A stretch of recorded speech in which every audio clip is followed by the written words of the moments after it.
Today, we're looking at a fake island. Well, it's real, it's just man-made. And it's kind of a miniature version of the country it is in. My name is Sebastian, this is Oddworld.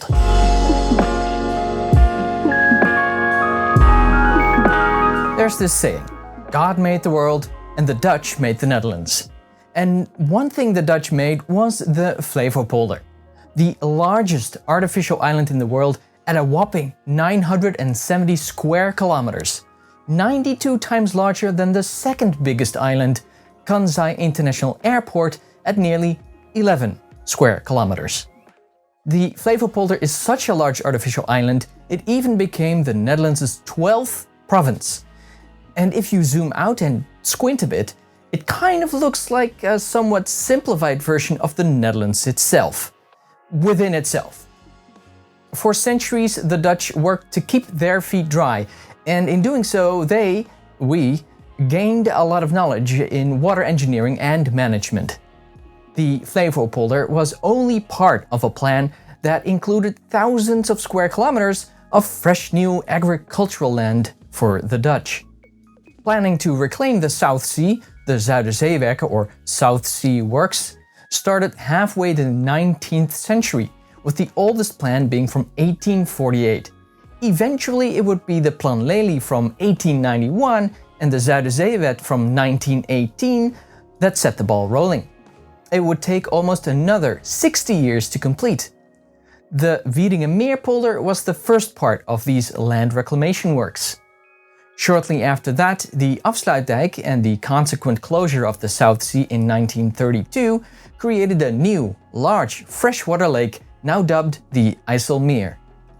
By closing this inland sea off, the total coastline of the Netherlands was shortened, making the country less susceptible to catastrophic floods.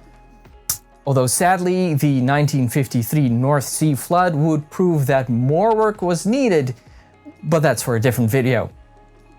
The massive basin had now been tamed and was ready for further development. The second polder was the Noordoostpolder, which was finished in 1942. However, this polder presented a couple of unforeseen problems with the water table. You see, the areas along the former coastline were drying out, as the old land was higher than the new land. This meant that water in the soil was draining away, making the ground too dry in the old land and too wet in the new land. Drainage would only worsen the problem for the old land.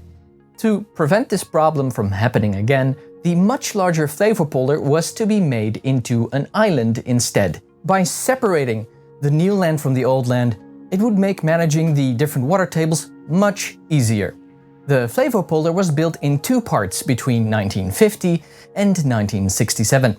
Another artificial island was also projected, the Markerwaard, but that was never finished. Compared to Zuiderzee Airport, which is above sea level in its entirety, polders are usually lower than sea level, with dikes effectively forming a seawall around their circumference. This makes Dutch polders less intensive to construct, as less material is needed. If you wanted to raise 970 square kilometers of land by just 2 meters, you would need more than 1.9 billion cubic meters of material, if my math is correct. And the Netherlands does not have enough mountains to carve away and fill up that hole. So you're stuck with the polders, and the water table issues remain, exacerbated by climate change, and maintenance of the dikes will never cease. Nowadays, about 348,000 people live in the Flevopolder, and this number will probably keep growing.